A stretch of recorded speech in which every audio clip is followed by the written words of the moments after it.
हाँ, आदमी अपनी हिफाजत के लिए क्या कुछ नहीं करता। पत्थरों की सभ्यता से लेकर आज तक जितने भी हथियार बनाए गए, जितने भी असलहे ईजाद हुए, सबका मकसद हिफाजत करना ही था। ये बात वो भी जानता था और इसीलिए उसने अपनी हिफाजत का इंतजाम भी इसी बुनियाद पर किया। उसने एक मानव बम बनाया।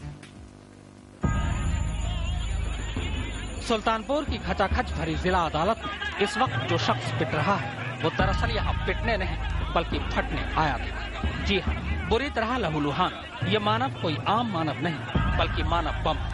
मगर इससे पहले कि ये फटता उसकी पोल खुल गई और कमर में बंधा फटने का ये तमाम सामान जमीन पर आ गया।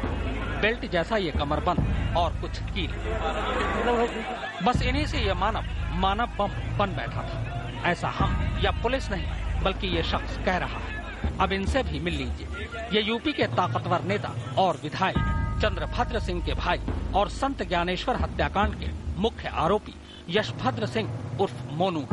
मोनू का दावा है कि उन्हें उड़ाने के लिए ही ये मानव बम अदालत तक आया था। एक बेल्ट बांधा था जो अक्सर ऑपरेशन के बाद बांधा जाता है, उसी बेल्ट में बम बंधा हुआ था और जब वो इसका शर्ट उठाया गया तब यह बम दिखाई पड़ा और देखते ही उसने जो है पिन खींचा विस्फोट करने के लिए।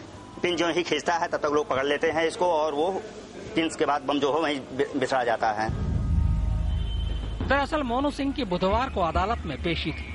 पेशी के दौरान बड़ी तादाद में उनके समर्थक भी पहले से ही अदालत में मौजूद थे। इसके बाद जैसे ही पुलिस वैन में मोनू सिंह वहां पहुंचे तभी उनके समर्थकों ने इस शख्स को पकड़कर उसकी पिटाई शुरू कर दी। फिर पल भर में ही अफवाह फैल गई कि एक मानव बम मोनू सिंह को उड़ाने आया है। बात ये भी उड़ी कि यह मानव बम संत ज्ञानेश्वर का भक्त है और उन्हीं के कत्ल का बदला लेने आया है। वो तो मौके पर पुलिस पहुंच गई और किसी तरह इस शख्स को भीड़ से बचाकर निकाल ले गई।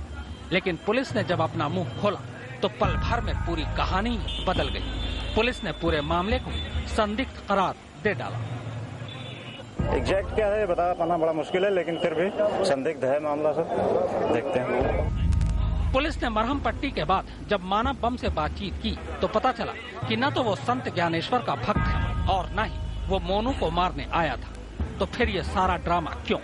तो सुनिए। बकौल पुलिस, सोनू कत्ल के आरोपी के साथ साथ सपा के ब्लॉक प्रमुख भी हैं। वो अपनी सुरक्षा और बढ़वाना चाहते हैं, लिहाजा उन्होंने हमले का ये सारा नाटक रचा। वैसे भी यूपी में नेताओं की ये राय बनती जा रही है कि जिसके पास जितनी बड़ी सुरक्षा वो उतना ही बड़ा नेता। अब पुलिस इस नए खुलासे के साथ पूरे मामले की जांच में जुट गई है।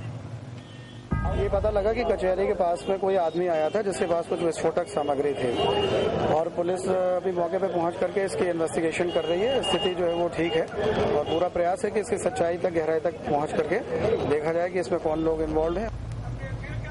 सुरक्षा बढ़वाने के लिए नेताजी के इस पैतरे के खुलासे के बाद ये देखना दिलचस्प होगा कि अब उनकी सुरक्षा और बढ़ाई जाती है या फिर जो सुरक्षा उन्हें पहले से मिली हुई है वो भी छिन जाती है।